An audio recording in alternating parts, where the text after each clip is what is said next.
Thank you, Michael. Thank you, Nadia. Thank you, Sarah, and the incredible public engagement team at the Murphy Institute as we enter our third year of hosting civic engagement and leadership development together.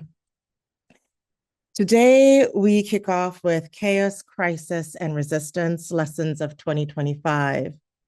As we begin, I want to acknowledge that Minnesotans have called for a statewide and indeed a countrywide blackout, a day of no work, no school, no shopping, and a request for us to wear Black in solidarity. It is indeed a day of mourning, of reflection, and of action to show that we support our neighbors, oppose occupation, and demand justice and due process for those killed and kidnapped. We honor that call today by continuing with this program that seeks to deepen understanding of what is occurring and how to shape a different future. In February, Reverend Janae Bates Imari from Faith in Minnesota is our scheduled guest, and we'll share more about Minnesota and its calls to action at the end of this session and what will be occurring here in New York City. 2025 was a year of domestic war on the federal bureaucracy, and we wanted to begin the series reflecting on 2025, including a reconsideration of the 2024 presidential election and its implications as we enter a midterm year. But 2026 began with the kidnapping of Venezuelan President Maduro and the escalation of kidnappings of friends and neighbors, citizen and non-citizen alike, especially in Minneapolis. And there have been multiple international interventions. The message is clear. 2026 will continue to break norms, shatter assumptions, and test institutions in unprecedented ways. On the heels of the gathering in Davos, Sweden, we seem to be leaving the world constructed after World War II behind, with statements that fuel uncertainty and unease. And this, the 250th anniversary year of the Declaration of Independence, the symmetry is not lost upon us, that 2026 may be indeed another year of a revolution. We're here because we're particularly interested in understanding these dynamics and its implications for workers and working class and the country as a whole. And we want to know more about how the interconnected crises reveal fundamental weaknesses and hidden strengths of our current political system. We're joined today by three outstanding guests who I have the good fortune to meet. Danielle Hunter has trained thousands of activists and facilitators around the globe on strategy and facilitation nonviolent resistance movements. I'm honored to be one of his students. Steve Phillips is a brilliant author and observer of US politics and a friend of the School of Labor and Urban Studies here at CUNY. Nsé Ufot, an architect of flipping Georgia from a red state to a blue state and making it now a battleground state, as a previous guest of CELD and a champion of strategic organizing nationally and internationally. I'd like to start actually with a question which allows you each to take a minute or two to introduce yourselves and goes beyond what we can read in your biographies. Can you share something briefly from your past that's uniquely relevant to who you are today and how you're engaging in today's struggles? Daniel, why don't you start us off? Sure.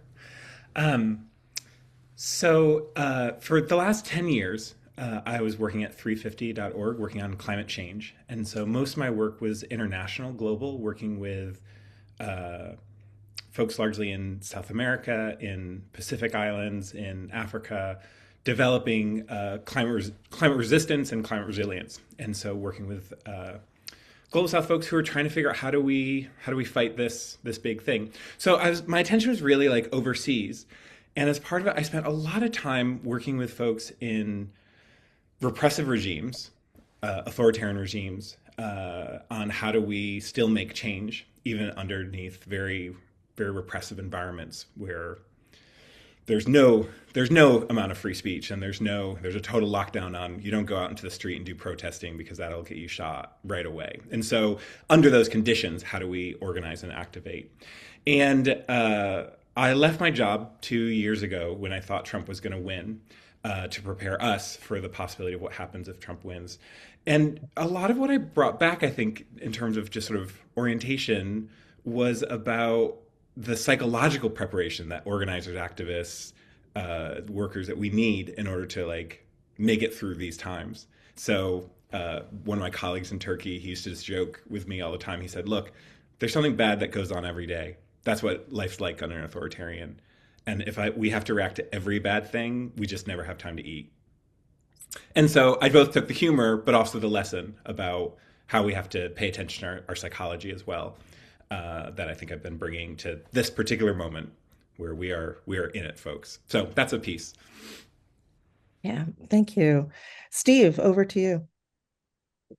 Hi, everybody. I like to say I'm quite literally a child of the civil rights movement. Born in the 60s. One of my first memories was going to see Martin Luther King when I was 3 years old. We came to Cleveland, Ohio. Grew up in the suburbs of Cleveland, Ohio.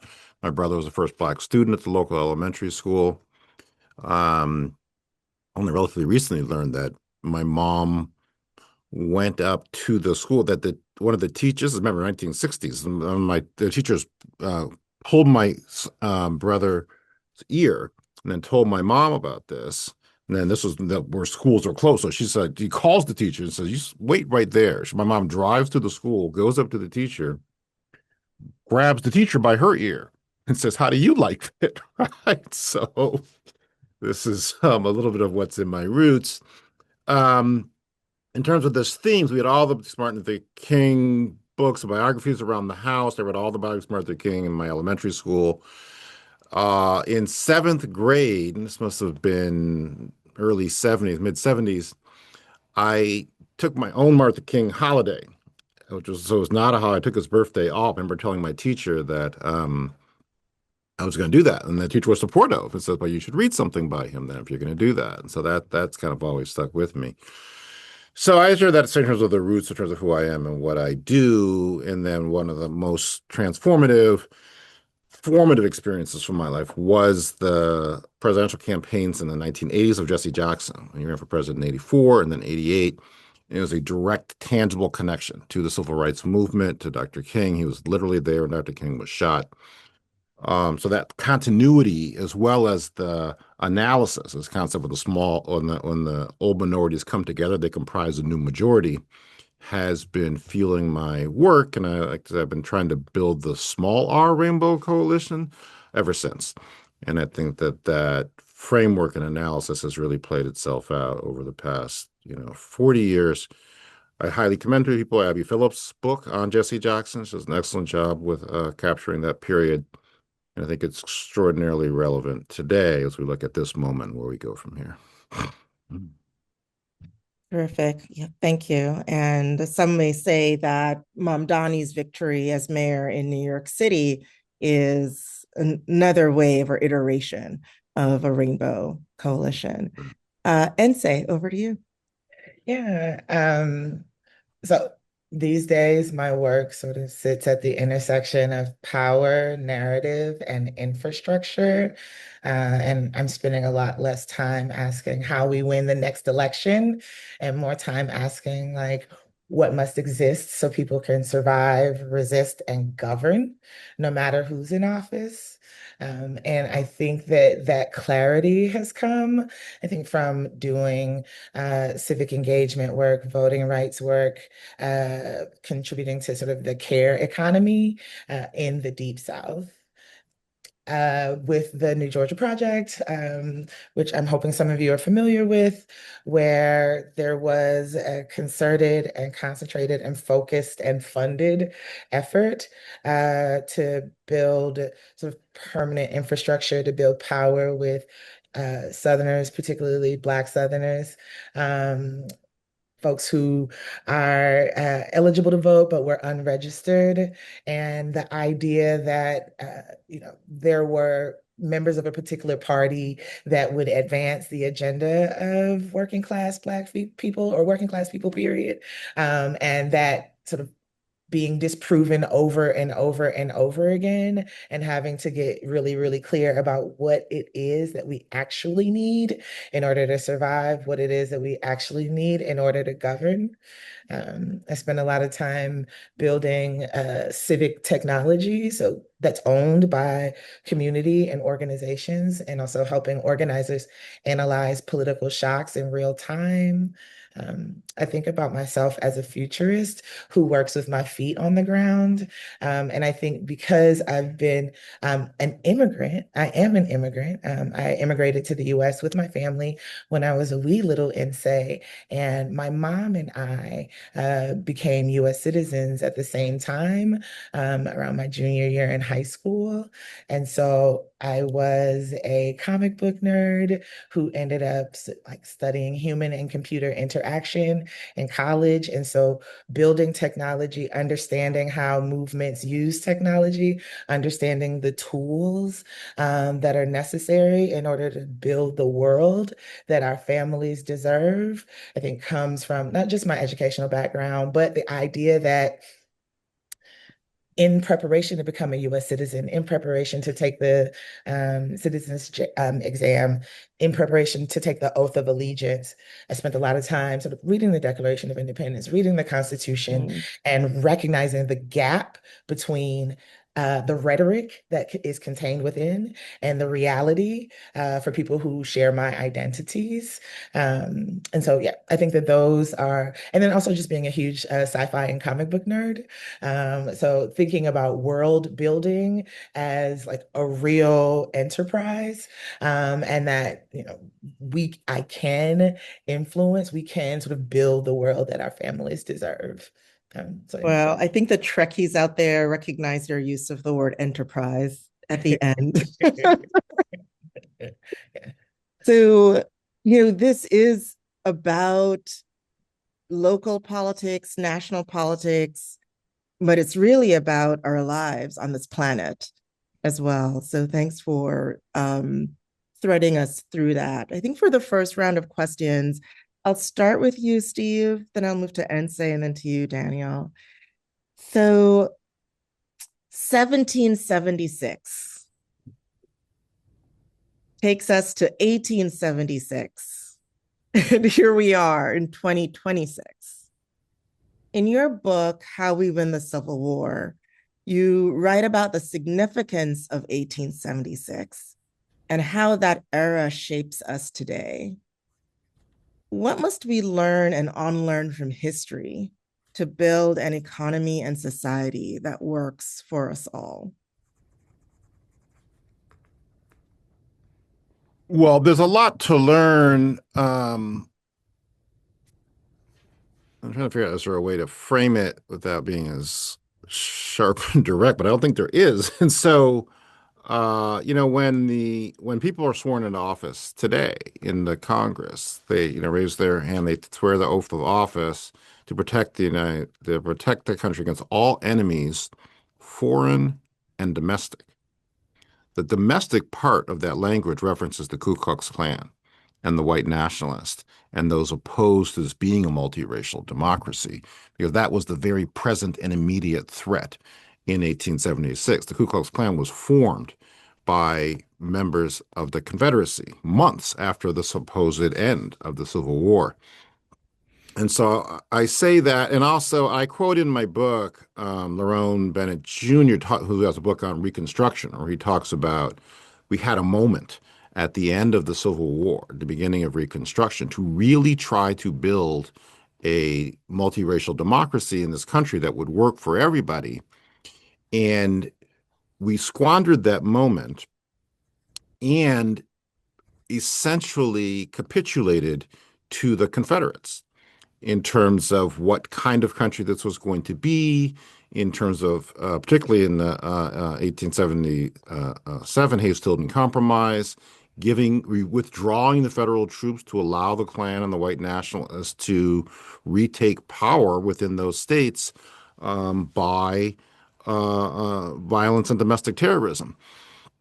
And so we're in a moment here today as well where we're 5 years removed from January 6th, where people wearing sweatshirts saying MAGA Civil War stormed the United States Capitol, chanting racial slurs, using the flag pole and flag stick to beat law enforcement officers to try to stop the peaceful transfer of power within this country.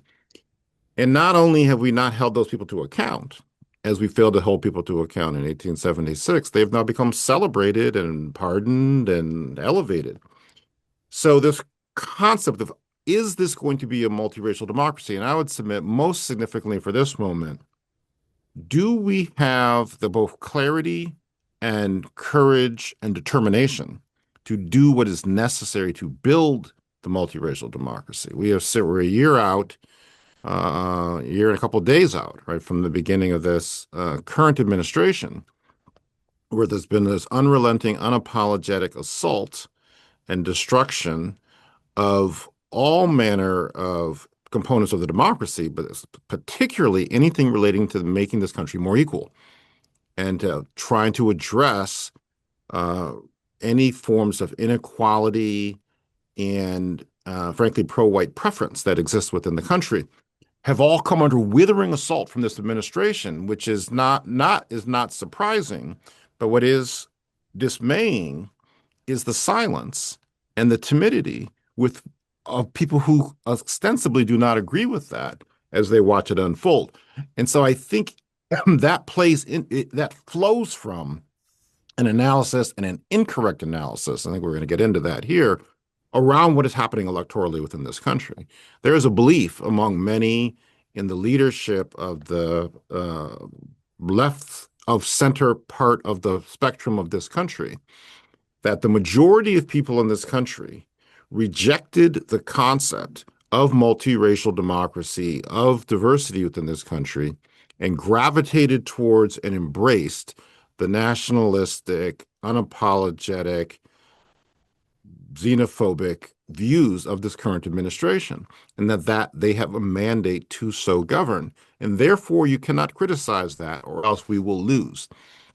That is not empirical. It is not supported by the evidence and by the data, but that fear and that timidity is really what is responsible for the silence that we are hearing around all of these different, in the face of all of these different attacks. So it's a failure to understand and appreciate the enormity of what that 1876 moment was like. Most significantly, it's a failure to appreciate the ferocity and determination of those determined to destroy multiracial democracy. And then commensurate to that is not having the fortitude of our own and the breadth of vision of our own to be able to create a society that in fact works for everybody from all different backgrounds, which is what the promise of the country has been, but it's an unrealized promise 250 years later. Yeah. Thank you for that, Steve. That's a really important historical grounding, right? That shapes so much of what is happening today. And say, I'll turn to you because much has been made in the 2024 election analysis, and maybe much of it is being made by the Republicans more than the Democrats, of the president gaining votes from Black and immigrant voters.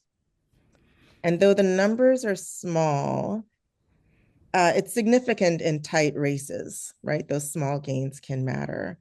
But the headlines are screamingly loud, and there are photos, and in the administration, we see Republicans of different colors and stripes.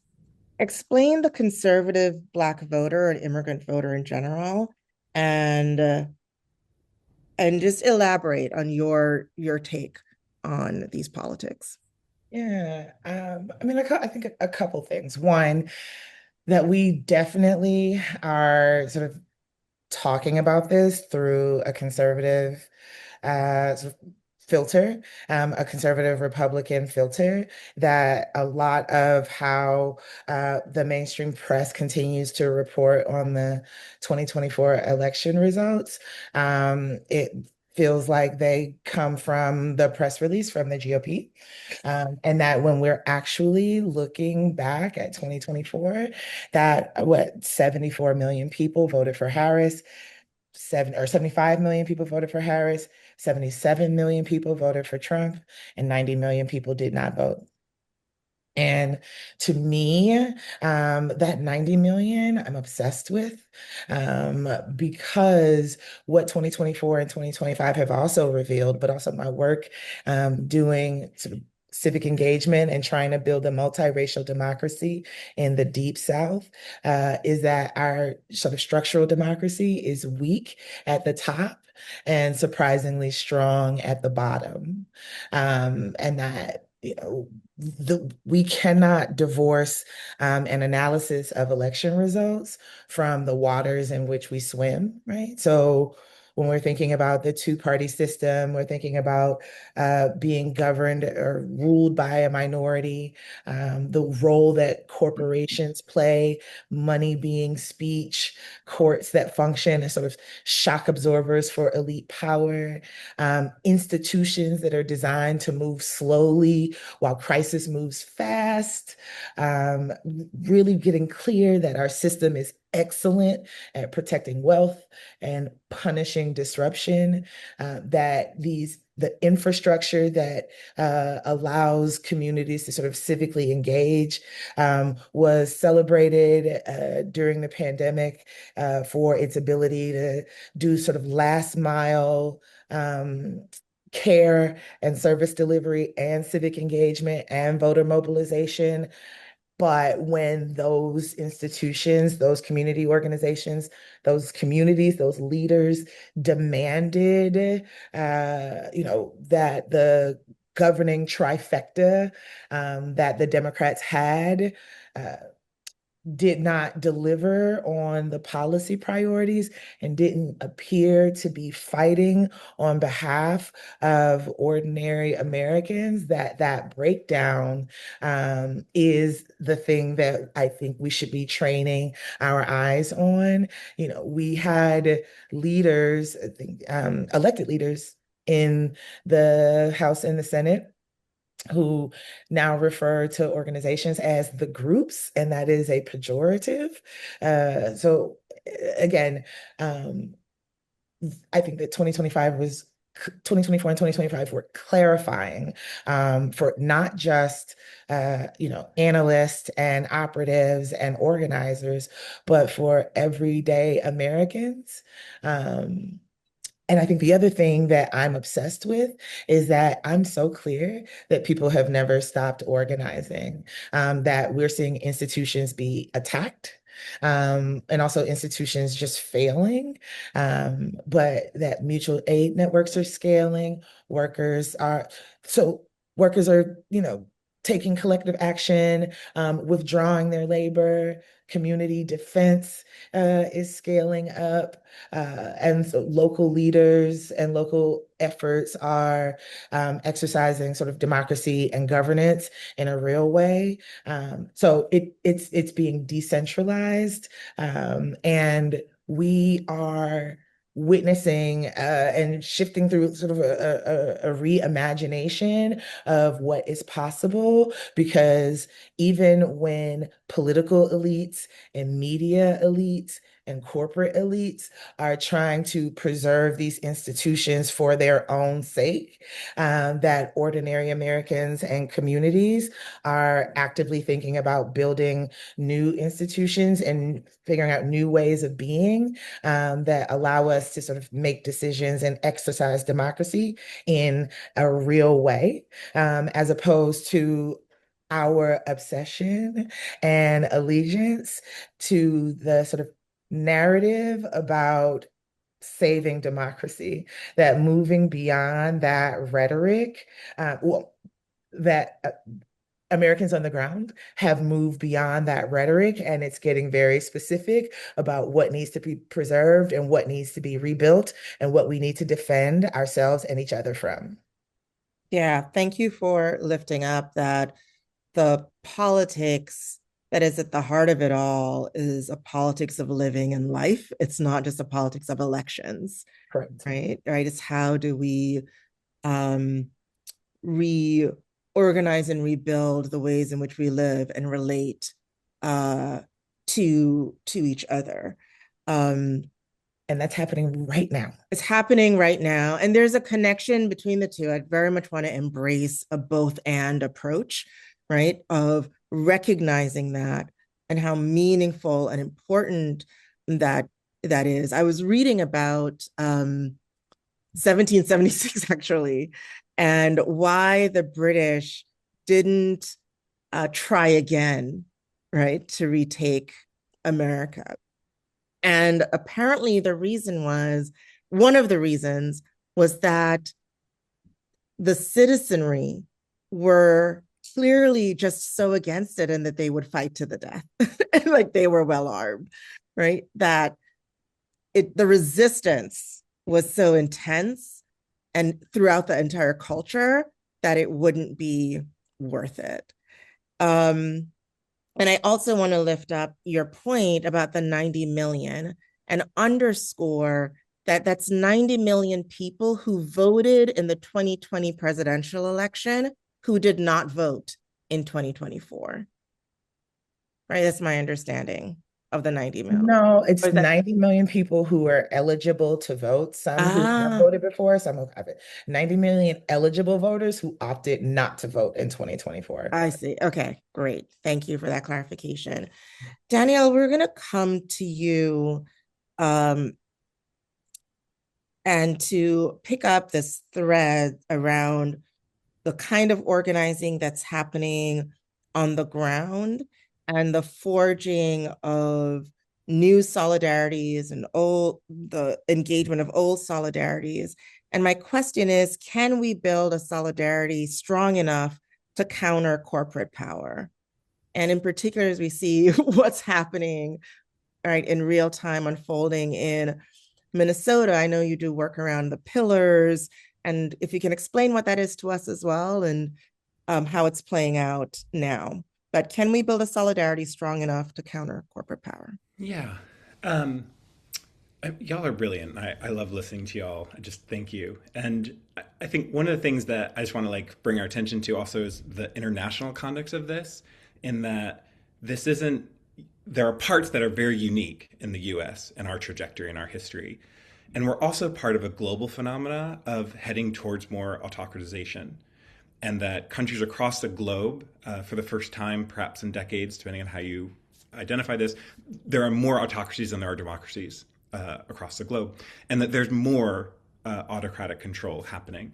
And it's not, and it's directly related to your question because it is both autocratic in the sense of a single or small regime that's moving power in Hungary or elsewhere in Poland, etc.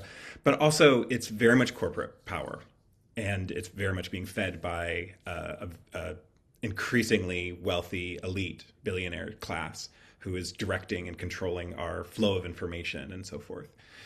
And so we're in that stream of other countries. And it means that we're also learning what other countries have done to fight against authoritarians and some of the strategies that they've done.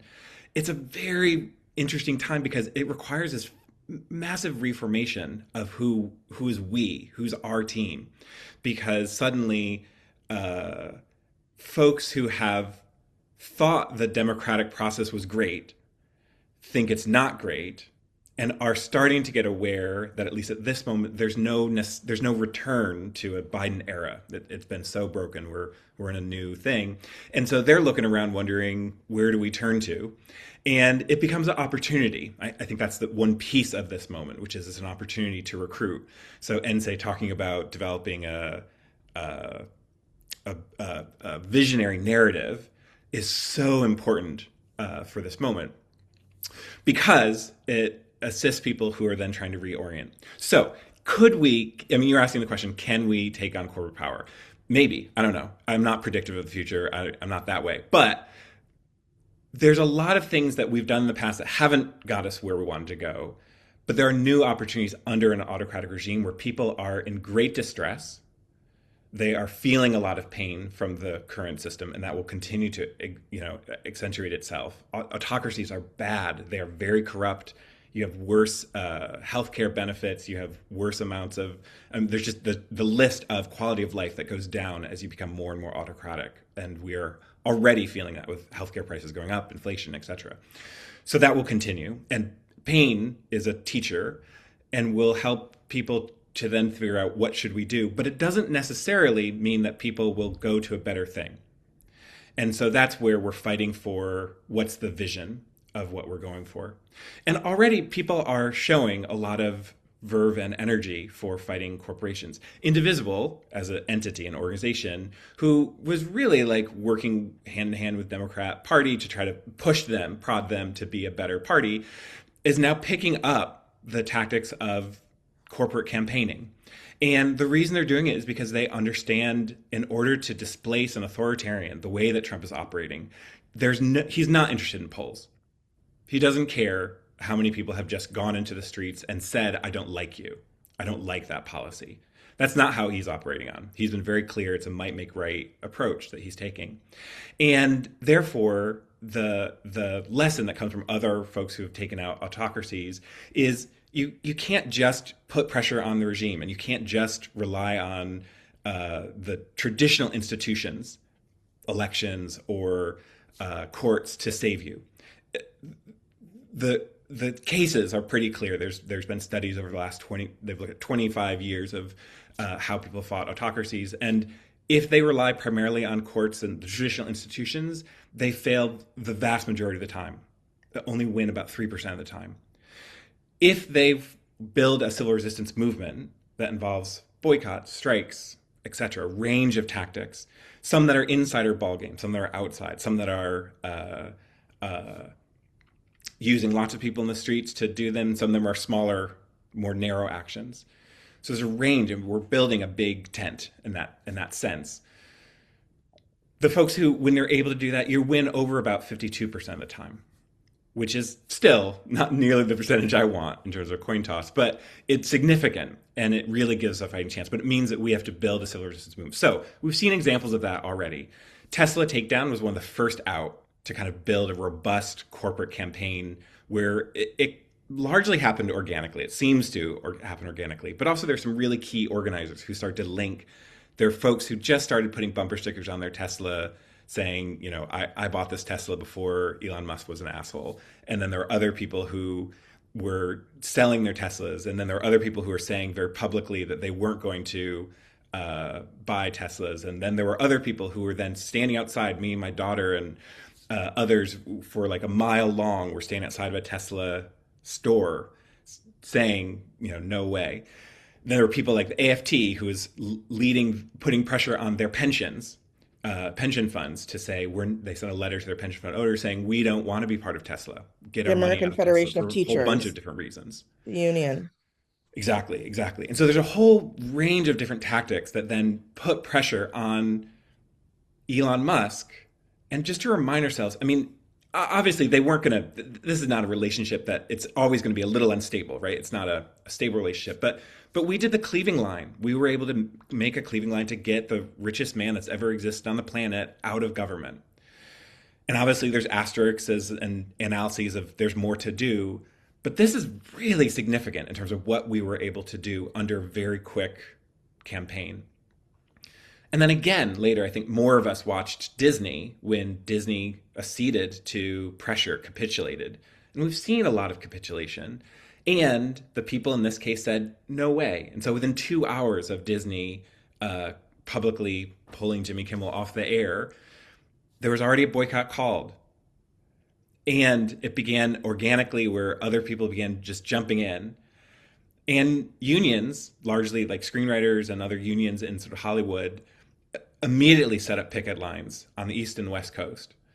And they were then joined by other brothers and sisters and siblings inside the union movement, and who then echoed that out.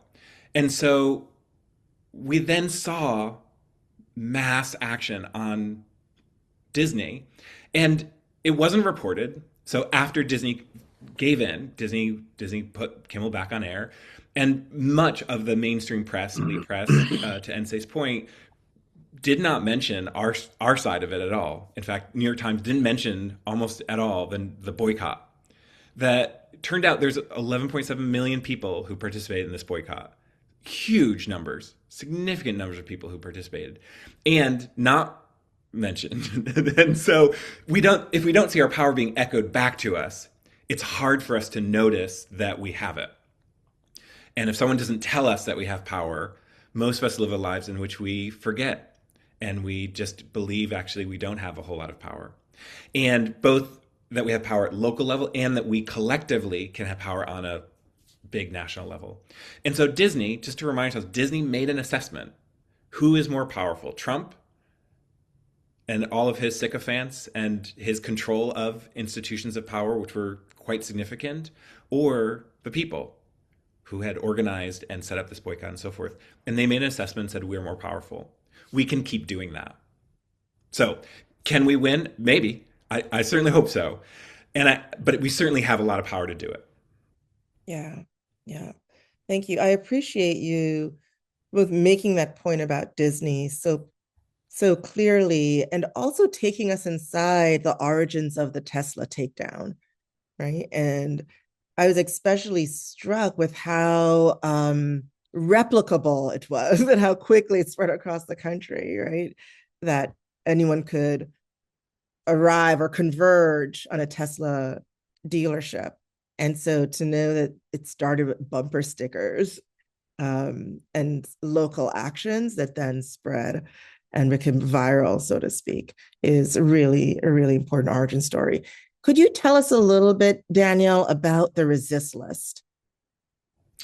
Yeah, so early on, remember January, February, March of last year? It was a thousand years ago, but when there was a kind of mainstream discourse that no one's doing anything. Mm. And that should tip if you had that analysis, or if that's what you heard other people saying, that's a tip off that we're disconnected. Because in fact, there was a lot of activity happening. Was all of it successful? No. Was all of it able to stop the? No. Was all of it right where we needed it to be? No. But there's a lot of activity, in fact. And what we noticed, a crew of us, were just that one, the story actually feeds itself. So as people tell the story to each other that we can't, there's not enough, etc., then it creates this incredible amount of isolation. I felt it myself, where I walked the streets of Philly and I was like, we don't even know that there's been this like massive new, like it, I can't feel it. And that wears a psychology down. And that's very important actually for authoritarians. That's one of the reasons they want to tell the story that there isn't resistance, or if it is, it's all violent or it's all marginal or extreme or something, because they don't want the story that actually most people aren't up for this. So we began, just a crew of us, just collecting stories of resistance that we saw in this moment and just very actively moving it through. So we created a resist list where we just track, especially the kind of non-cooperation. There's this woman, Julia Fong, who is the USDA Inspector General, not a position I've ever told a story about in my life, but she was told that she was fired, and she said, no, Trump can't fire me. He doesn't have the authority. He does not have the authority to do this. And near as I could tell, that was the first person in government who told that to, and so she didn't leave. She didn't leave her office. She stayed in. And so for days, she continued to act as the USDA Inspector General. And eventually, she was escorted out by security forces, which marks like there wasn't enough organizing, where she hadn't been able to get all of her people in alignment and talk to security and say, actually, all of us need to not comply. We need to act. We need to understand the Constitution better than this man. We need to act on what's right rather than. And so she didn't leave. So that story, though, didn't echo out anywhere. And it just sort of happened and was a blip. But if we saw that, then we're more prepared for the next. And that's what we saw. We need to tell these stories of non-cooperation quickly and swiftly across each other's movements, so that we're both inspired, We can be part of a bigger we. We don't all have to be doing the same activity, but we need to see that. And we need to see our agency. And we also need to just trade tactics and just be clear, like, okay, well, here's how we, and here's the mechanisms of, and where do you use a whistle at ICE, and when does that work? And so all of those things are necessary. So that's why we created Resist List, because we wanted a way for people to see stories of resistance happening in real time, especially when mainstream media is not telling that story. Actually, I don't want to just blame them. Let's not just let them off the hook. That a lot of us were more focused on talking about how bad things are or how Mm, hopeless things were than to take a responsibility for our own agency and say, I have a role in this story too. And let me tell you some amazing things people are doing. yeah, yeah, yeah. Thank you for sharing that and for creating that. We need these counter examples. Um, and Sam, I'm going to come to you because you are a former union member and staffer. And federal cuts have devastated public sector workers at a scale we thought Patco under Ronald Reagan was bad. Like the scale is enormous. It disproportionately affects African Americans and African American women in particular who are in the public sector. And so I'm wondering about this question of can labor lead, right? Can labor unions lead in this moment? Not only their members, but more generally for the larger working class. Um, does it need to be in the lead, or is it about being in partnership with other allied organizations? Just what's your take on the role of labor at this moment? Yeah, I mean, well, one, I think that that's a false choice, right? That there's definitely a need for labor to lead, and a world where labor leads and is an excellent partner and coalition member um, in the sort of efforts to not only resist but again, build the institutions and build the new world that is absolutely coming. Um, I am an excellent auntie, but I actually don't have children of my own. But I do understand that childbirth is messy and painful, and birth, period. So, and I think that as we are building and giving birth and giving life and shape to the new world, that there are competing sort of ideologies. There are definitely sides in this moment, right? And so thinking about, just not just which side are you on as a rhetoric, but that the question is constantly being called and workers are at the center of it. And so I think that their unions must be there with them as well.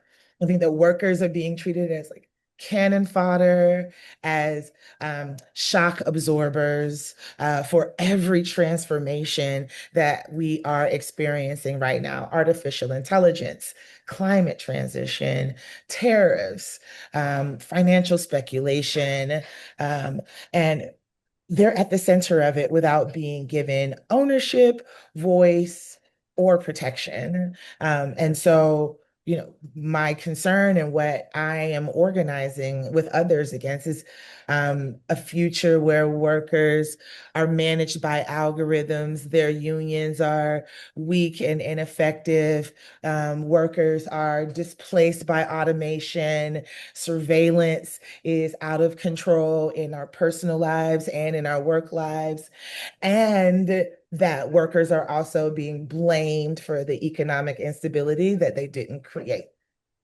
And so, yes, absolutely. Um, and when I think about the opportunity for labor to lead and for workers to lead more specifically, I think that like uniquely positioned to disrupt that extraction.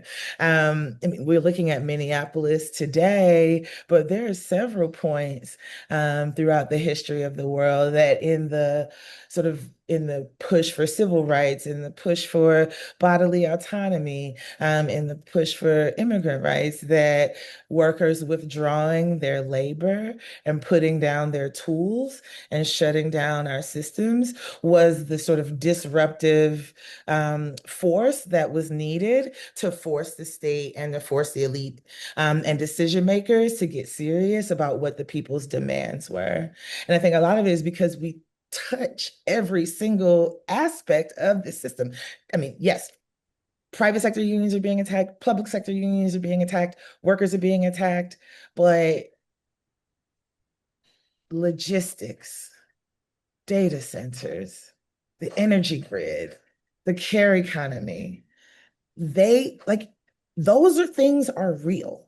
And those are the things that people rely on. And so getting really clear about one, what are the institutions, what are the systems, what are the people, what are the things that people depend on? And how can we disrupt that? Like you're definitely talking to Teamsters who drive UPS trucks and Amazon workers who are unorganized when we're thinking about disruption. And to be clear, again, history has told us that the massive, lasting, like fundamental root changes to policy and just how we are come after organized resistance. And so, yeah, it's not whether or not unions are going to lead, whether or not they are going to be in coalition. I mean, the institution of organized labor is very, very important. And I think for me, the question is, um, will workers be organized as stakeholders or Mhm. treated as expendable inputs? And again, there are so many workers that are not in unions, but that are being organized in different formations, either in their workplace, either where they live, et cetera. But there's no green economy, there's no AI economy, there's no national economy without workers. Everything literally, the future literally runs through our hands. And this is a time for labor leaders, like capital L labor, to make sure that there's no daylight between them and where their members are. And for far too long, there's been, listen, I brag about being the youngest CBTU president in Cincinnati history. Like that's going to be Coalition on my of Black highlight. Trade Unionists, CBTU. The Coalition of Black Trade Unions. It's an auxiliary organization of the AFL-CIO, founded by Bill Lucy, who was an AFSCME leader, and at the organized with the Memphis sanitation workers in 1968. And then went on to like lead AFSCME, and incredible leader, learned so much from him. And because I care so much and I live here and I live in this place, I can be honest about the gap between where capital L labor leaders are and their members. And so I would say that workers and their members are organizing themselves into lots of formations, and the survival of capital L labor is directly tied to how accountable they are to the workers that they say that they represent, because the people are moving. The people are putting feet in the streets now. So where workers lead, unions would be wise to follow. Correct. And that reminds me of the Red for Ed uprising that happened some years ago amongst teachers. And those were teachers in the grassroots. They started moving, right? It was wildcat. It was not authorized by their unions, and the unions had to scramble to catch up with them and ultimately support them. And I think that a lot of the institutions of the first 250 are designed to move slow, to manage disruption, to Mhm. manage chaos, right? And our innate human instinct and desire to survive means that we respond creatively and quickly to crisis because it is tied to our survival. And so it's not a rhetorical or an abstract it's not an abstract thing that we are considering. Like people really do feel like their ability to feed themselves and take care of themselves and be safe is tied to how they organize and how we respond to the things that our eyes are seeing and our ears are hearing right now. There's no ability to like bury your head in the sand and think that we can wait it out and say, oh, maybe they won't cancel elections and we'll get to midterms and we'll get a new Congress. And respectfully. uh, I'm following the wisdom of the majority, and people are responding now. Mm-hmm. Mm-hmm. Yeah. And, the wisdom of the majority is actually something our institutions of government are designed to interrupt and curtail, Correct. right? From its origins, it has been uh, a country that placed in leadership, right, a small coterie of propertied white men.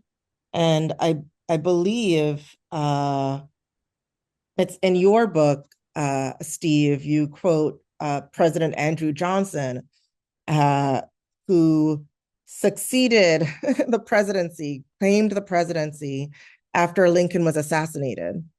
And it wasn't the system that we had today. He was from the opposing party. And he declared that this is a country for white men, right? That is how it was birthed.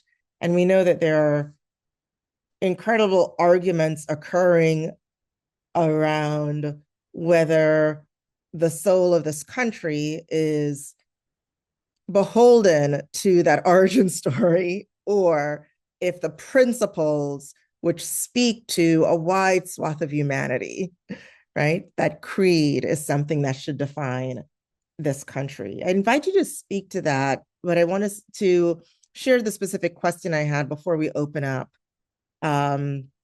to comments you might want to, how you may want to engage each other or questions from the audience.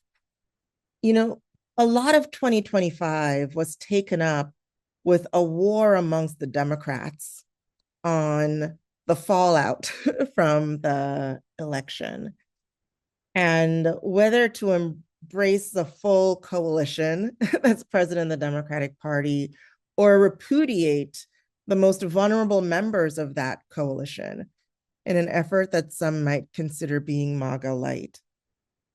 And the razor-thin electoral margins of Republicans are ignored in these claims of a sweeping mandate, which is bolstered by a winner-take-all style of governance. Just where did that all land at this point? How do you read where those arguments are now, and what are the strategic choices ahead, and what can we do about it?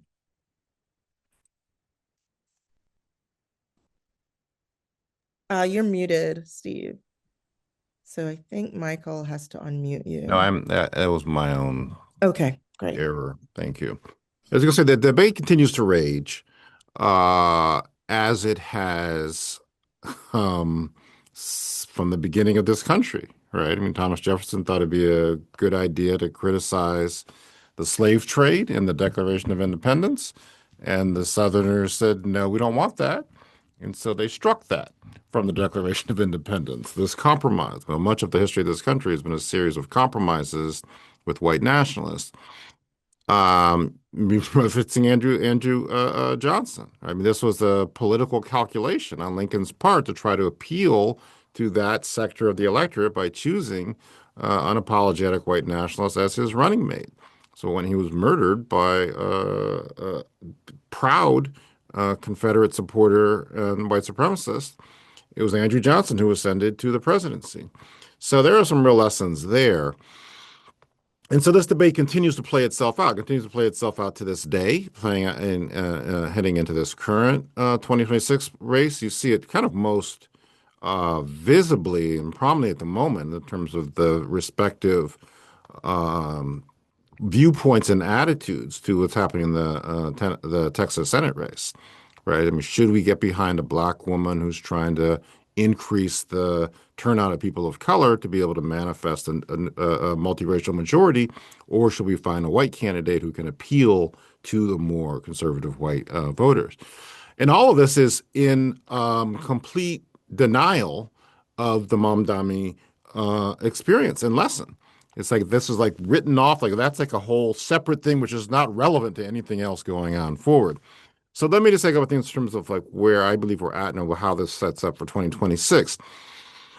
Historically, politics in this country has been a contest between white people, in that you had conservative whites fighting with liberal whites trying to get support of the whites in the middle. And people of color were not allowed to participate and were, marginalized. And that's how most of politics had played itself out really to the 1960s. And so then you have the Voting Rights Act and the Immigration and Nationality Act. The U.S. Population was much closer to 12 to 15% people of color in the 1960s. It's 41% people of color now. So now there are so many people of color in the country that sector of the white population that was the more liberal population, if it allies with people of color, that's the majority of people in this country. And I've tried to argue in my, those books and analysis is that is the way to move forward. It's the way to move forward with principle and conviction. Right? Jesse Jackson used to talk about then we will win and deserve to win. And there is no clearer case study around that proposition and the manifestation of it than the work in Georgia and the work that NSA was central to, going from the state that was a pillar of the Confederacy to electing the literal successor to Martin Luther King to the United States Senate, the man who preaches from the pulpit where Dr. King preached. But that was done through, Stacey Abrams said to me in 2013 that there's 1 million eligible non-voting people of color in Georgia. And she says, I'm going to register them to vote. And over the course of those subsequent 7 years, the work of New Georgia Project and their allies and other organizations changed the composition of the electorate to the point where we could help to oust a white nationalist from the White House, elect a Jewish man for the first time from that state, and elect a successor to Dr. King. That is a model that still works as the country continues to diversify. There is, in fact, a new American majority. And so I was talking about the wisdom of the majority. But that's not the wisdom of the leadership of many of the people in the liberal movement and the Democratic Party within this country. And there's this fear that if you fight too strongly for people of color, for racial justice, for equality, that you're going to alienate large swaths of white people, and therefore we will lose. And this is the calculation interpretation of what people have taken from 2024, which is not empirical, that 4 million people of color stayed home who were eligible voters. The electorate in 2024 was whiter than it was in 2020. 71% of the voters by exit polls in 2024 were white, whereas opposed to just 67% in 2020. So the electorate got whiter, sort of the other way around. And then I would argue that what happened in 2025 was the return of the majority.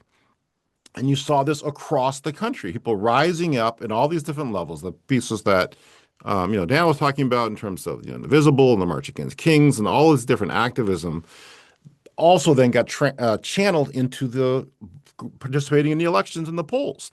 And so everywhere from California to Georgia to Mississippi to Virginia to New Jersey and most, visibly to the New York mayoral election, this was the new American majority reasserting itself.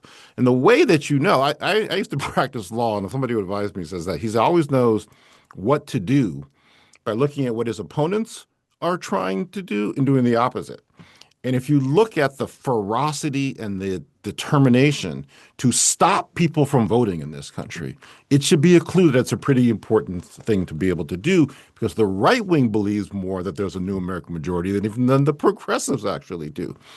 And so 2025, though, to me, proved the case. Winning all of those races in the context of all of these different attacks And so that sets the stage for 2026, 2028 going forwards. Are we going to resume and lean into this fight for this to be a multiracial democracy, an unapologetic multiracial democracy that works for equality, that fights for worker rights, that fights for against all of the isms that this administration stands on?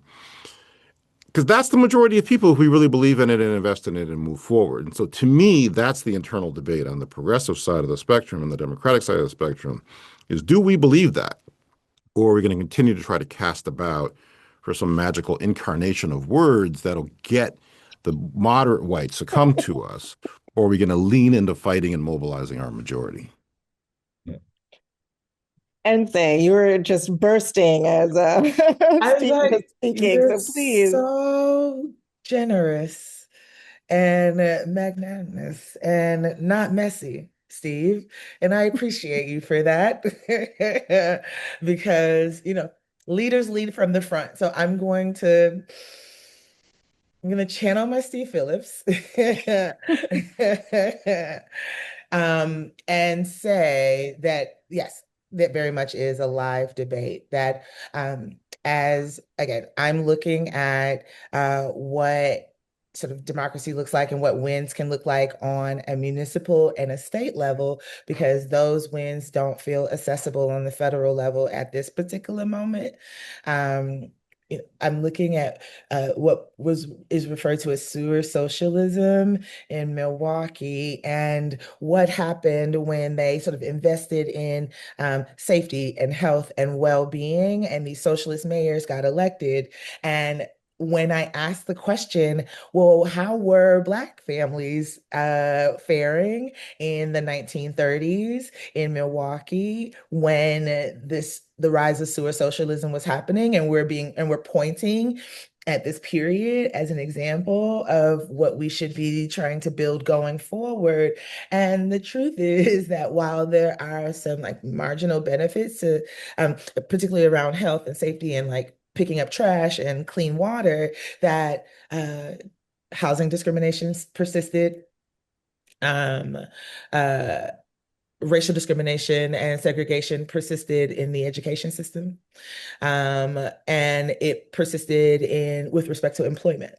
And so I say that to say that the GOP, as well as Democrats, would have you believe that 2024 was lost because the Democrats were too kind to trans people. That is propaganda, it's disinformation, it's not borne out in the numbers. And it fundamentally speaks to the idea that there are some people who we can sacrifice for political and electoral wins. And I fundamentally reject that. And I would argue that the sewer socialism that I'm continuously getting pointed at to sort of research and understand ultimately was weakened and able to be attacked and dismantled within a decade because they refused to be intersectional, because they didn't imagine a future where Black families benefited from this, and that Black Milwaukee residents were not included in that. So when the right does what it does and what it's always done, that yeah, what was built was so easy to attack, because the folks who you were going to rely on to put feet in the street, to challenge the state, to challenge the press, to challenge the narrative, were not even actual beneficiaries of the full benefit of having accountable socialist leadership. And so I say all of that to say that the really smart consultants, they're not well-paid consultants who Not the same benefit thing. who benefit from the status quo, right? Who have been able to navigate the hurdles that are artificially in the way of the America that we're trying to build. Like, they are defenders of the status quo. They make political calculations all the time, and they lose a lot. And so even the recent victories that we were able to achieve, I point to 2020 and 2021 all the time, because at the time where the DNC moved their convention virtually, they weren't knocking on doors, they weren't doing direct voter contact, not in that particular way. The groups, civil rights organizations, trans organizations, community organizations, mutual aid, were out in these streets looking like beekeepers, knocking on doors and telling people to vote for Joe Biden, right? That they delivered a governing trifecta, that like they delivered Georgia by a margin of 12,000 votes. And then 9 weeks later, elected, as Steve pointed out, Georgia's first Jewish senator, who was also 33 years old, right? And the first millennial at a time where the majority of the Senate was born before there were even 50 states. Right. And so, and the thing is, right, that while we were in the middle of a global health crisis and people didn't know whether or not we were going to live or die, I also want to point out that by the time it was November 2020, the vaccine was not widely available. It was only available to first responders. So the movement, ordinary citizens, took the responsibility for electing leadership that could get us out of this moment. It wasn't the parties, and it wasn't, I mean, the parties were out there, the presidential campaigns were out there, but it was ordinary citizens and organized people that got us that. And I'm talking about knocking on doors over Thanksgiving, which came after the election, Christmas, Hanukkah, Kwanzaa, Festivus for the rest of us, and then New Year's, right? And then there was January 5th, where Georgians made history and elected 2 Democratic United States senators. And then we saw the immediate white lash on January 6th, the next day. And so I say all of that to say that I believe that parties are important. I believe that the US is far too big to only have two parties. I think that we are not exactly in that moment now, but preparing ourselves for the future that has more parties that represent the ideological spectrum that Americans find themselves on is going to be our reality. And while the Democratic Party is a major party and the Republicans Party is a major party, I see the breakup. Um, Again, the petty, messy reality television show person in me is really enjoying the GOP infighting. Right? And I'm a little sad about the Democratic infighting. And I know that there are fundamental questions about identity and priorities that are being asked and answered in this moment. And I think that it is going to prepare us for a multi-party system that is more responsive to the needs of Americans.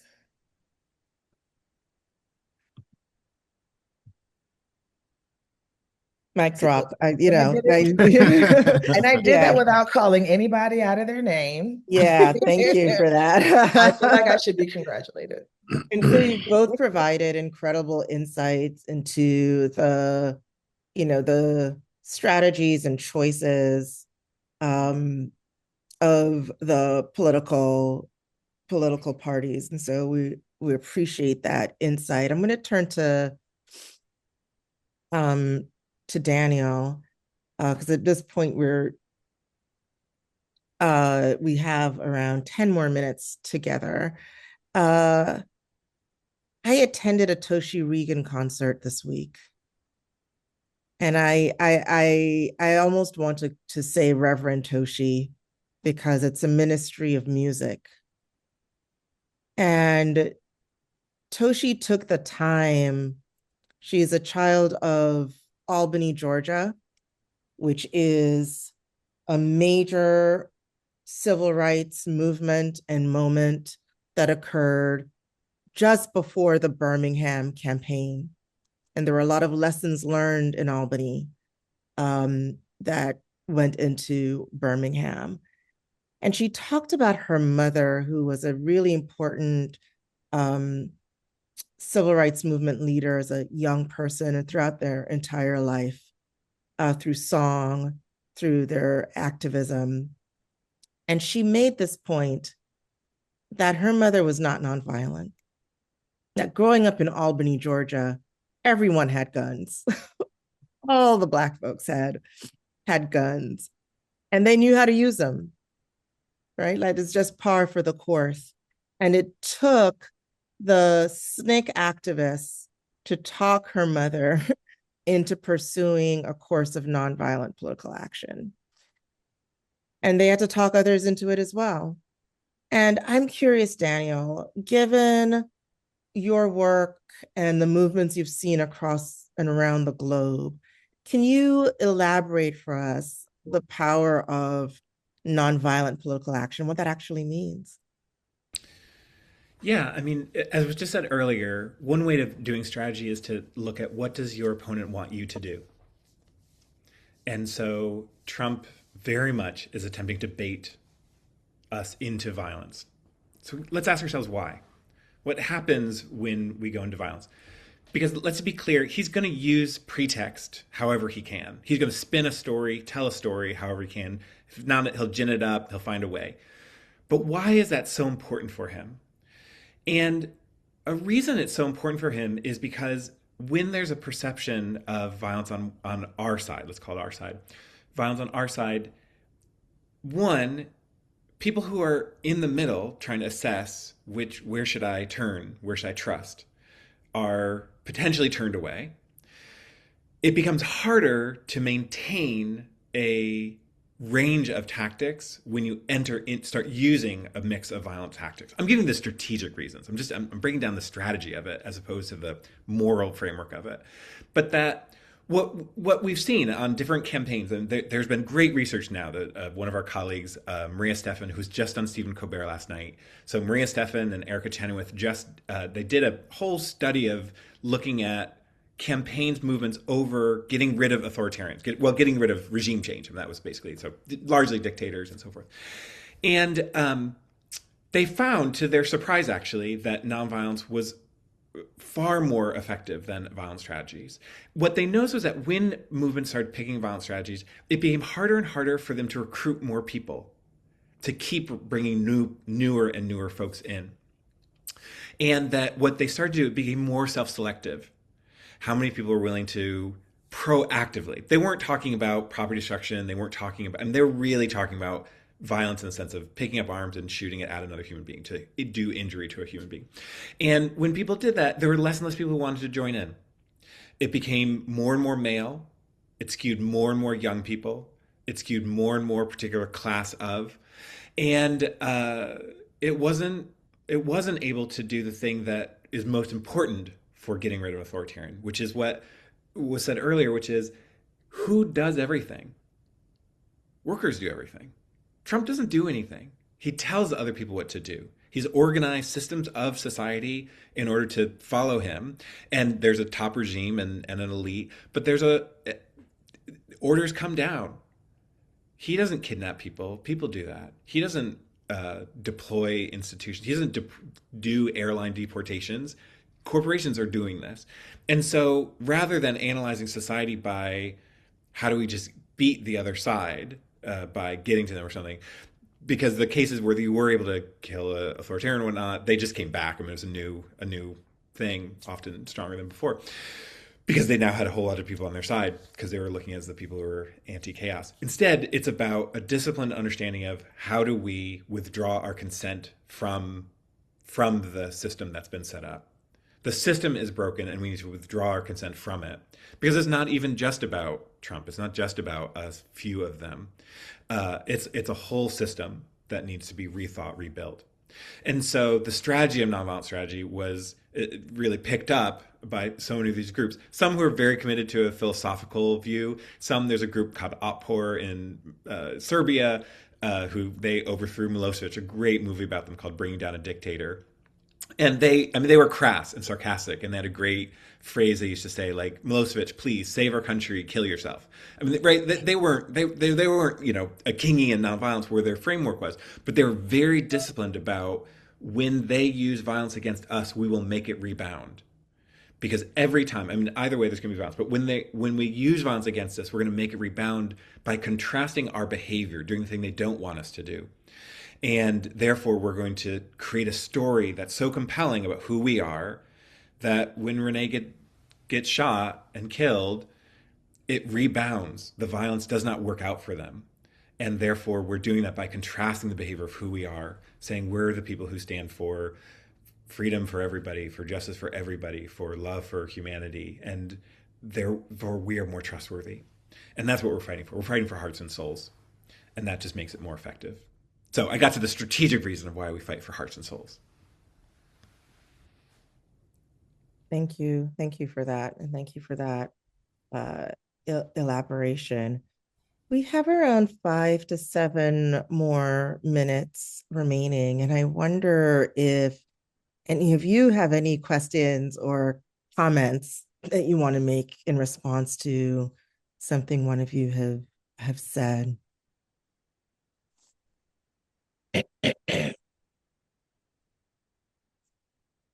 Well, actually, look, can we jump to, I've been looking at the comments in the chat. Um, all Yeah, of you want which to take one of those up? Please do. sure. Well, maybe I'll really take two of them up. Yes, sexism and misogynoir are unbelievably underappreciated realities in this world, in this country, and in our electorate and our behavior. I mean, we have never had a Black woman governor in the history of the United States of America. And we've seen plenty of these white guys show that the bar is low, right? So take that, and then for that not to be this part of the discussion at all about 2024 is mind-boggling to me. And that this president's run for president 3 times, twice against a woman and once against a man. And so that's not factored in. So absolutely. So that's just my quick piece on that. And just the other thing I want to say kind of quickly, and I don't even have the specific pieces, but this, I think Lindsay McCormick has this question about if you could make one change to the Constitution. And I do want to pick up a little bit of some of what Ense was saying about this two-party system, and then also about the electoral college within this country, and also about the composition of the size of the Supreme Court. We tend to operate and have historically operated on the more liberal side of the spectrum within a very narrow range of what is possible. And that, well, we can't propose this or we're going to lose all this support. And then along comes this administration and they want to buy Greenland, which I still don't understand how this is even part of our conversation.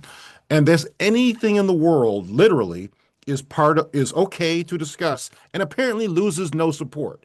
So then if there's an appetite for large levels of change, and I do think against the Mondami lesson, we should be putting forward very frankly radical restructuring of the Constitution even.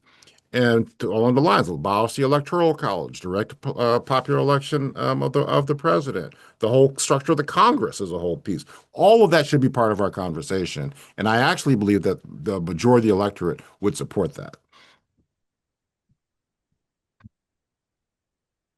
That's so good.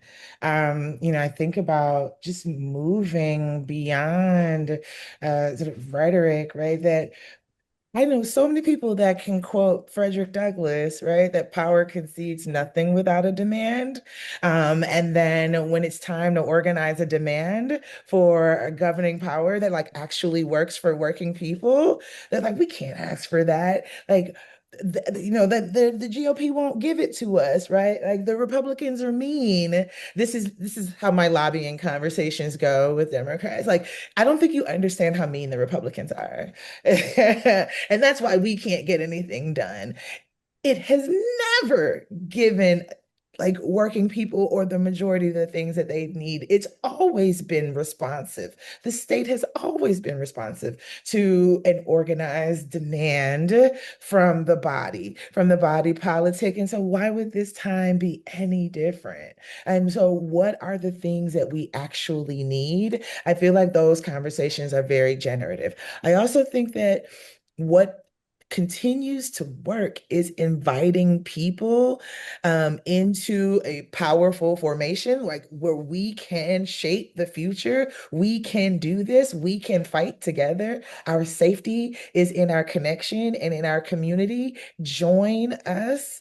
And I think that party or candidates, campaigns, party formations who are looking to continue to be relevant need to have an agenda, need to have a vision for the future of America, need to have a vision for a future of their work. What feels real? What feels important and necessary? What feels generative? And invite people into that. Like, it's so easy. I can tell you all of the people I hate, all the things I hate. Well, I don't really hate it. That's not true. I'm real. The things that I hate, people are very fluent in the things that they don't need. And it often requires a little work and reflection to think about, what do you love? What will you fight for? What will you defend? Where is your line? And that is work and that is labor and it is necessary. And we can't skip those steps. And I think that that is like, in there are the answers to how we move forward. What are people responding to? The other thing I was going to say, the misogynoir absolutely was a feature in the 24 elections, but I will argue that while it is sort of baked into the water in some ways and things that we need to overcome, that it was aggregated and amplified as a GOP strategy on the road to 2024, which gets into my critiques about how we need to be more serious about social media and making media as organizations and movement formations, that we often talk about meeting people where they are, and our people are online. And so the inability of our social media pages and properties and platforms to capture the energy, to respond, to bring people into your organizing is kind of a malpractice in this moment, and people need to figure that out and prioritize it and figure it out. Yeah. So, Daniel, it appears you'll have the last word for a minute or so if you'll take it. I wanted to take on the question on understanding effective pressure on corporations and some of the different tactics outside of just boycotts. So boycotts have been, there's a campaign called Stop Avello that was largely, people often talked about it as a boycott campaign, and then they would shorthand to boycott Avello. And it's helpful because it's indicative of the range of tactics that, in fact, I just wrote an article about it where we just won. So Avello is out of the business of deportations. $150 million contract was ended. And yes, boycott was part of it. But also there was nonviolent direct action that was at airports and at ticketing counters of Avello.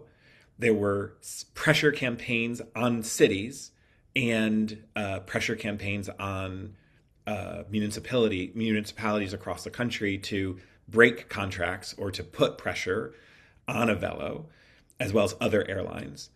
There were just pickets, there were petitions. So there's a range of tactics. And I think just marking, like, we're in a moment in which we're not all the tactics are necessarily going to work. We're going to try some different things. But that there's a range, withholding our labor. I mean, refusing to pay taxes, withdrawing financial support. These are all economic tactics that have been tried. So I just named a range of different tactics. And I just want to close kind of where you started, Alethea, of like January 23rd right now, Minnesota across the state is experimenting with another one of just a mass strike, a mass, economic blackout, if you will.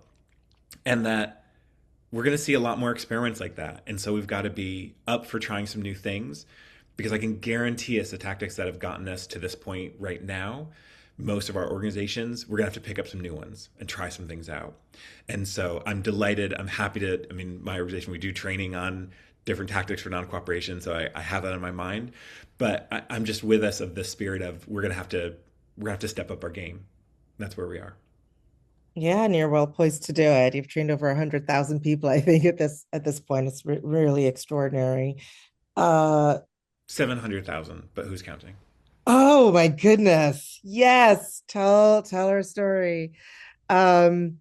Just a reminder that we're a C3 organization, and nothing is said here today could be construed as instructing the audience to take partisan political action. We are analyzing political strategy.